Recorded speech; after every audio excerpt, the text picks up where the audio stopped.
So we're at level 4, and we're now looking at what happens when people object to your particular point of view. And that's the nub of it, isn't it? Because you can get trust going with people. You can put forward a really good case, have a great discussion, but they come up with a lot of objections, some of them often really good ones, and some of them very frustrating ones, probably not so good, but the stubbornness makes it hard.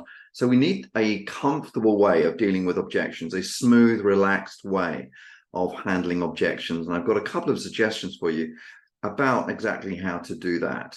So let's have a quick look. The important point with objections is to start off by empathizing with the person's point of view, even if it's driving you crazy, even if it's driving you nuts. The phrase, yeah, I understand where you're coming from. Look, you've got a good point there. Yeah, I'm listening to you. I get what you're saying. These kind of phrases are so important. Remember the gate in the trust situation? We're trying to open the gate to the logic part of the brain. Well, objections start the conversation again at the base part of the brain, at the emotional part of the brain. And again, to open the gate again, back to more logic, whenever you get an objection, there's likely to be an emotional base to it. Make sure that you empathize, understand, and give credit for that objection. And then summarize back. It's quite useful to do this. So I take it that your point is that you think we haven't got the resources, or I take it that your point is that this other team is not on board yet, or whatever the objection might be. Summarize back, because this not only helps you to have time to think, but it actually gets the other side to think, look, is this really what I'm thinking?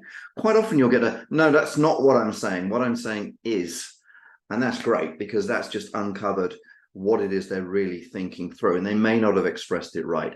Number one and number two started to get us back into logical discussion.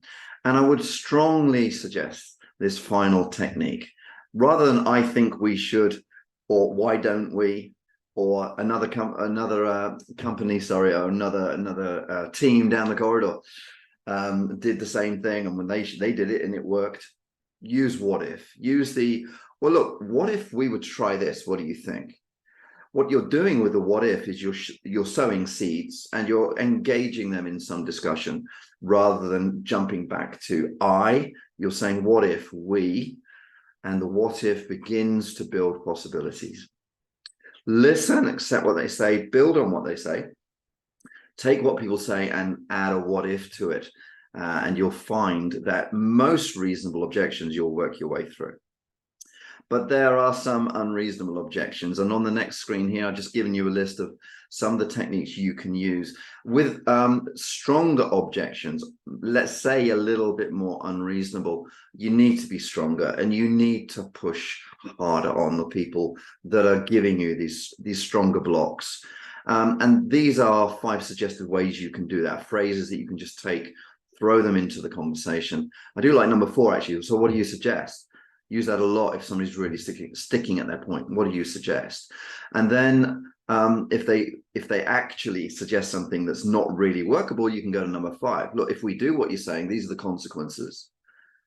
And it's the pause and the silence after each of these, which adds the power to your ability to deal with the objection. You're pushing back for the sake of the organization, for the sake of the business. You're pushing back politely, professionally, but very firmly. Do you want this problem to remain? That's number 1. I don't. Do you want it to remain? We need to agree. What can we agree on? Shall we start working on that? And then we can work through the other stuff later. And what do I need to do to convince you is probably one of the most powerful things that I have used. It begins to give the other side an opportunity to think, but also the challenge, well, come up with a solution. Tell me what I need to do to convince you, and usually get, well, you need to give me more information. So you can use the if. If I give you more information, can we proceed? These are quite strong. Write them down, take them into meetings with you on your phone, look at them and use them sparingly, but you'll notice the effect.